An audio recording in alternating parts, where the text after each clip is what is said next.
of the future host commission to invite the French Alps and Salt Lake City, Utah, into respective targeted dialogues to host the Olympic and Paralympic Winter Games 2030 and 2034.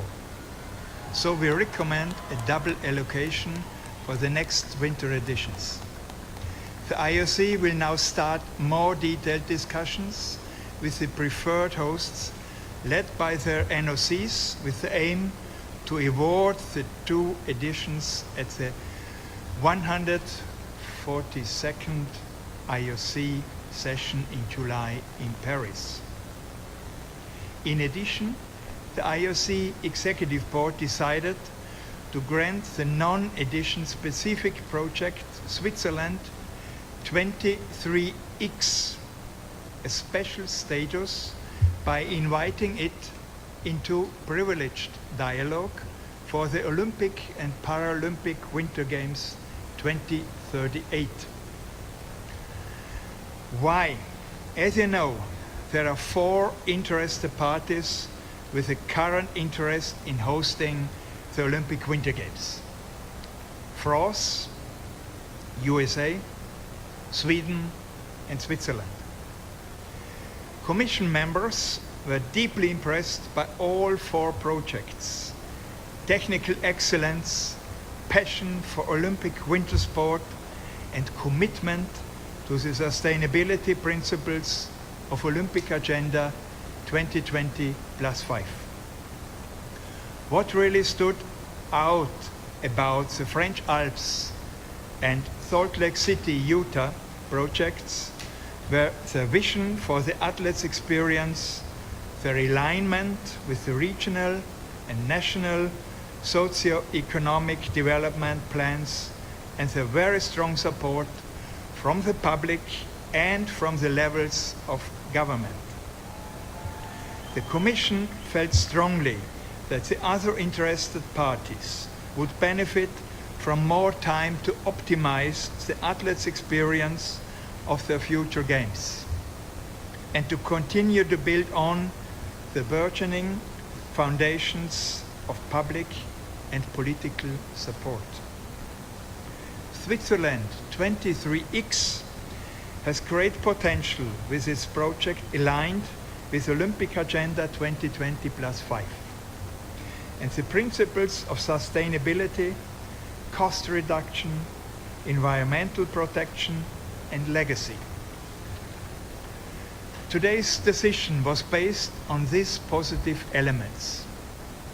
Positives for French Alps project: the vision to rejuvenation of Alps and bring sustainable tourism in this region.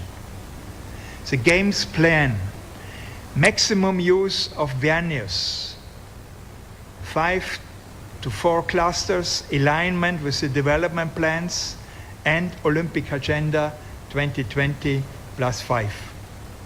Experience and skills: winter sports hosting structures and best practices of Paris 2024. That means sustainability integrated in every area from transport to finance, aligned to Paris Agreement on climate change. And public-private sector and the highest possible government support.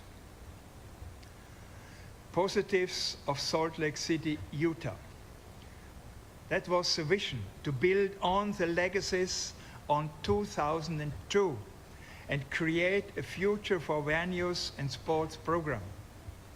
Games plan, very compact master plan, no capital investment required.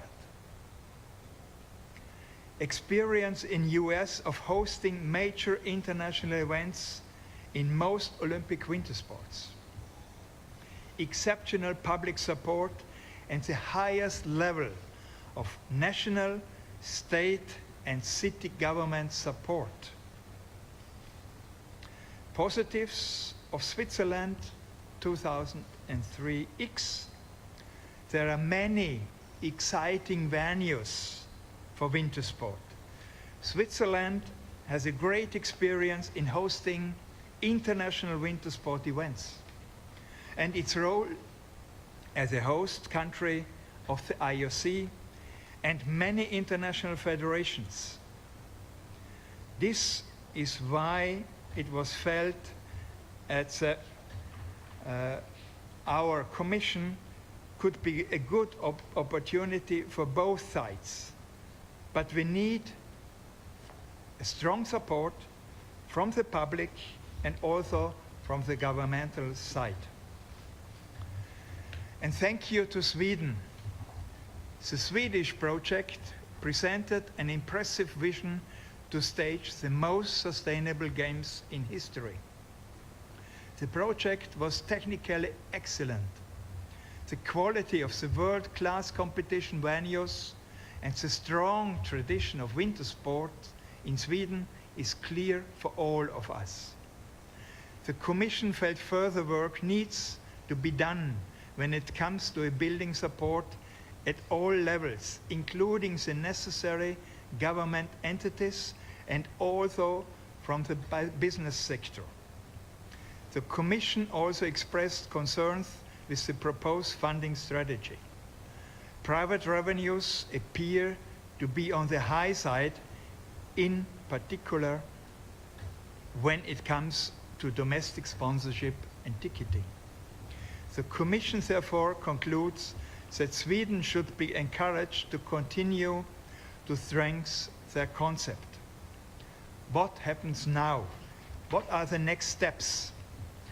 The International Olympic Committee will now start more detailed discussions with the interested parties led by their NOCs. So they have now to do their homework. The work is not finished now, but we have just another 6 months to come to a decision. The future host commission will now set a timeline for the targeted dialogues and will report back to the executive board on the outcome of these discussions ahead of the next IOC session in July in Paris. That means we need end of February a deadline for the future host submission. We need 1 month later a deadline for all guarantees. We need time to visit the future host city in April, and we will finalize the future host report and will present it latest to our Commission first in May and then afterwards in June also to the Executive Board, and after their commitment that will go to the IOC session in Paris. That are the next steps, and I think it's very clear what we have to in the next few months. Carl, thank you very much. And now we can take questions. We'll start in the room in English or French. So anyone want to ask a question, or people too busy writing the story? Happy to take it. Yeah. Do we have a microphone, Nico?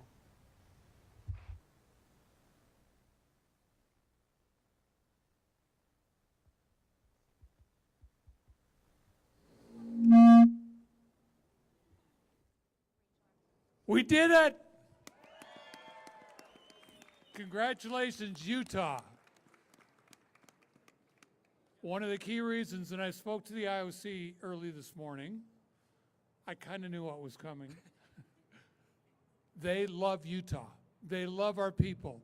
They love the fact that we have these beautiful mountains, these venues all close together, but the support of the public, the support of our political leaders, which is unanimous, and that we have all the pieces in place. They love Utah and coming back to Utah. And 2034, it's perfect for us. And they said, yes, well, you need to submit all your bid files and everything else. Guess what? We're ready. We can push the send button tomorrow.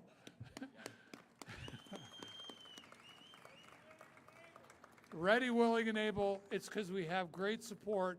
We have a fantastic team.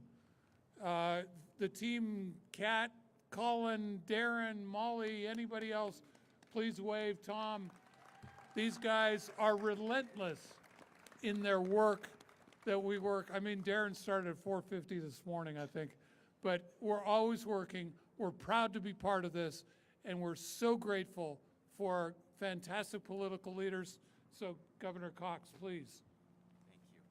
Thank you. Thank you, Fraser. This man is a legend in the Olympic world and in Utah as well.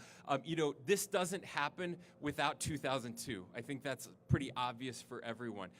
Because of the people who worked so hard to get the Olympics here the first time, and I just wanted to pay tribute to those people. Many of you were here, some of you were working on it. You deserve a round of applause. But as we had these conversations, and Fraser mentioned it, it was the overwhelming support of Utahns that made this happen. That's what's so unique, to have over 80% of the state very supportive, excited. We can't get 80% of the people to agree on whether the sky is blue, right? But this is the thing we can agree on. That we are the Olympics, and we have an opportunity now. We've said it many times. I believe that 2002 changed the state of Utah forever in so many positive ways. We have an opportunity now to change the Olympic Games forever, to make this, once again, the best Olympics ever, to create that unity that brings us together, that sport brings us, that makes us better. Our world is in chaos right now. We see that. The Olympics is that breath of fresh air, that light that is so needed. And Utah is the place. We know how to do this. We know how to welcome people who are different than us, people who speak different languages, people who will come and see the very best, not just of the United States, but the very best of the world. That's what we have to offer the Games. That's what we have to offer humanity. And I can't think of a better place to do it than right here. So again, thank you to everyone who has worked so hard. Governor Herbert is here, who worked so hard to get this started. Governor, thank you. We love you. The Eccles are here. The Eccles are synonymous with the Games. Gail Miller is here, who has made this happen over and over and over again. We just, again, I looked through the crowd. Jeff Robbins, something that came out of this organization. Utah is the state of sport, and the Sports Commission, something that came out of the 2002 Games, which is unique. Again, sorry, I said I was going to be done, but this is incredible. I mean, what they said is no capital investment. Think about that. Think of what other countries have had to do, the debt they've had to place on their people to get an Olympic Games, how awful that's been. We don't have to do that here at all, because people thought ahead. We're very fiscally responsible. That's so unique. We have it all right here. We are the whole package, and we're going to get 2034. The next 10 years is Utah's 10 years. This is us. Right? We've got so many other great things happening, and we have an amazing mayor in Salt Lake City who just got reelected. Ladies and gentlemen, please welcome Mayor Mendenhall. Thank you. How are you feeling right now? Oh, it's good. The sun even came out for us. The next 10 years, think about that. Those kids all over this valley, up in Ogden, Provo, Summit County, who are going to get on a school bus today at 3 o'clock or so, and they're going to head to our Olympic venues. Some of these kids have been learning how to skate, learning how to ski. They're learning how to bobsled. These kids are the future, and now, when they get off that bus today, they're going to be counting on attending the 2034 Olympic Games and Paralympic Games as our Olympians, homegrown, here from the state of Utah. That is so beautiful. So I want to say to all the kids out there, I'm too old to do this. But if you're under 25 right now, I'm not going to put a date on our Olympians, but you should be thinking about engaging in the capital that's already built, the incredible training venues that we have over 30 nations training in right now, and the 110 languages that are spoken in Salt Lake City School District alone. We are welcoming the world today, and you should come too.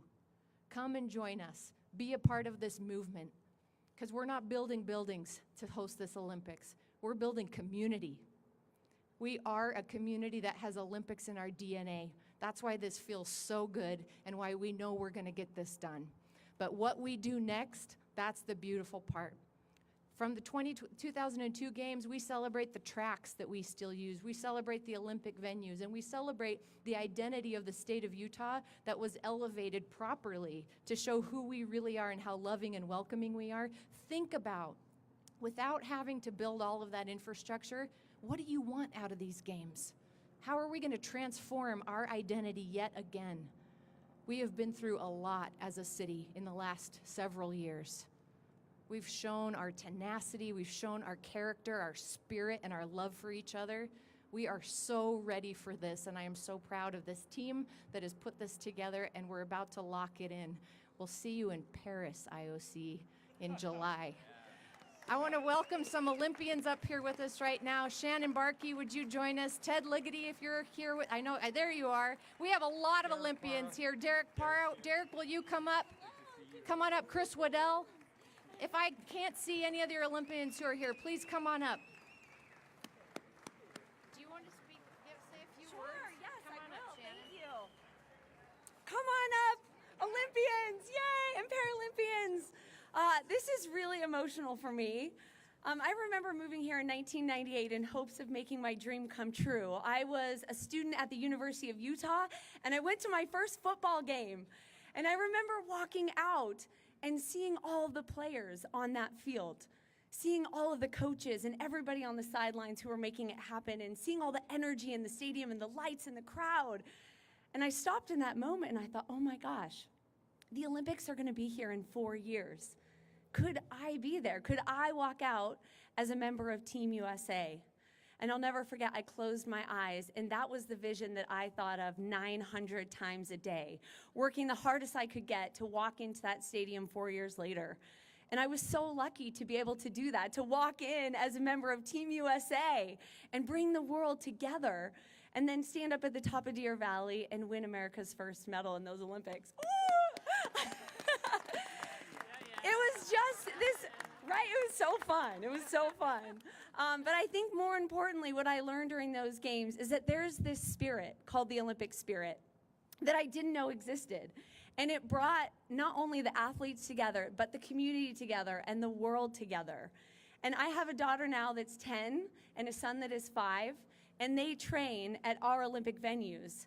And for them to now have the possibility of the Olympics being here in 2034 and the feeling that they will get, that they will have that same experience, it lights my fire within. And I'm so thankful to all of you that worked so hard for 2002 and now for 2034. So thank you so much. The Salt Lake City, Utah Olympic spirit is bright. Thank you.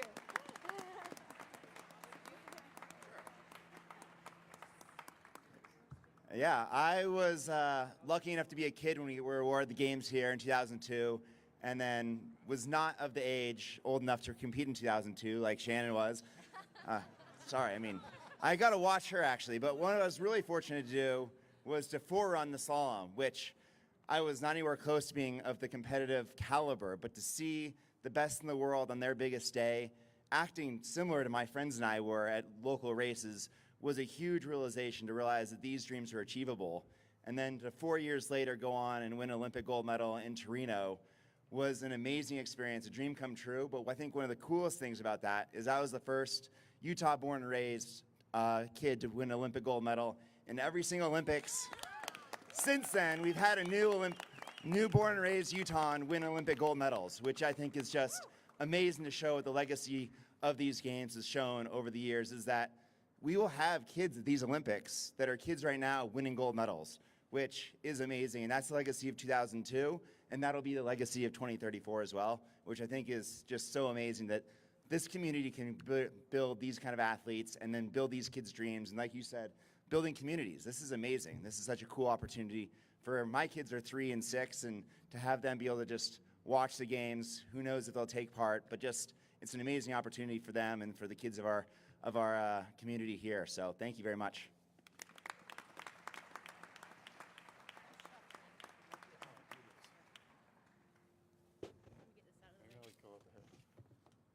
Can I do this like this? Can you actually hear me? All right. This, for some reason, podiums don't work for me. I don't know why. You know, it's really cool for me to be here because one of my greatest memories of the games was actually on the other side of this building. So it was the day before the Olympics opened. I got to light the cauldron on the other side of the building. And when you carry the torch, you are literally carrying this embodiment of what the games mean, the spirit of the games and everything. And what they tell you is don't go too quickly. There were 60,000 people out in front of this building, and it was hard not to go too quickly. It really was.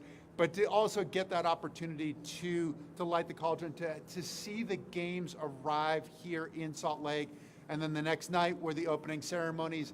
For the Paralympics, I was lucky enough to be able to light the cauldron at Rice-Eccles Stadium, which is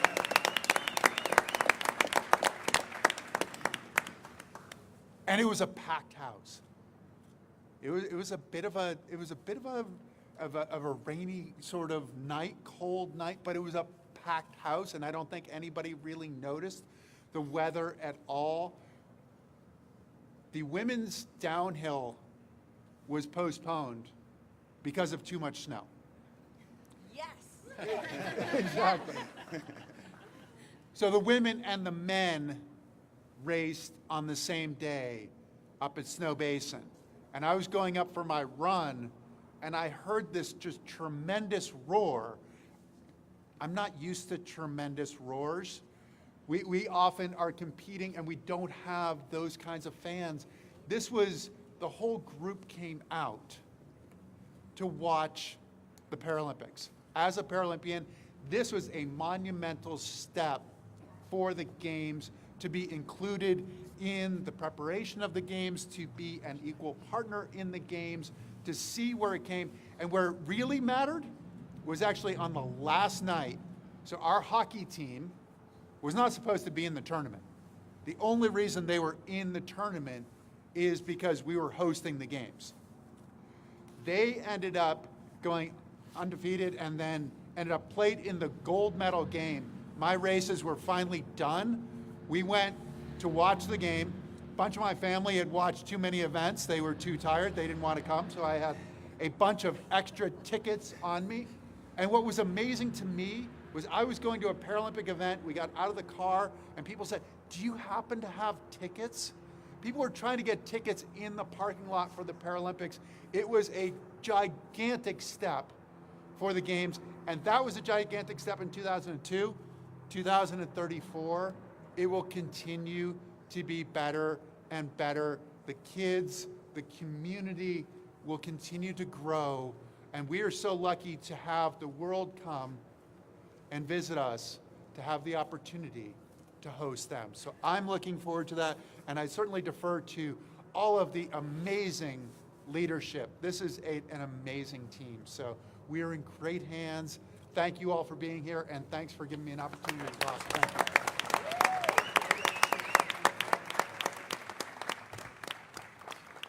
Good morning, everybody.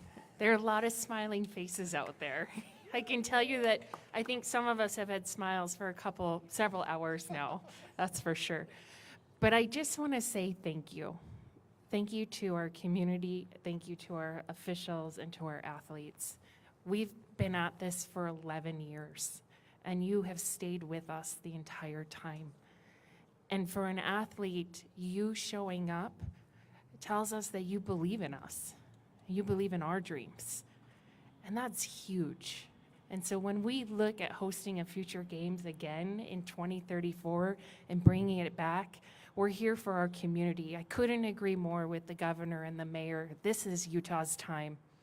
And I am so proud of how we have positioned Utah. We've showcased our warmth. We've showcased our knowledge, our expertise, and our people, and we're going to continue to do that as this journey continues. So thank you so much to all of you and to all of the athletes, all of our young athletes who are out there dreaming. Keep dreaming big, because it's coming, and we're going to be here for you. So thank you. All right, we're going to wrap up. I'd love to take a picture with everybody who's up here. Let's take a photo, and then anybody who's in the crowd who's a kid right now, I want you to come up here and get a picture with us too. Should we get in front of the podium? Hey, Mila. That's my girl.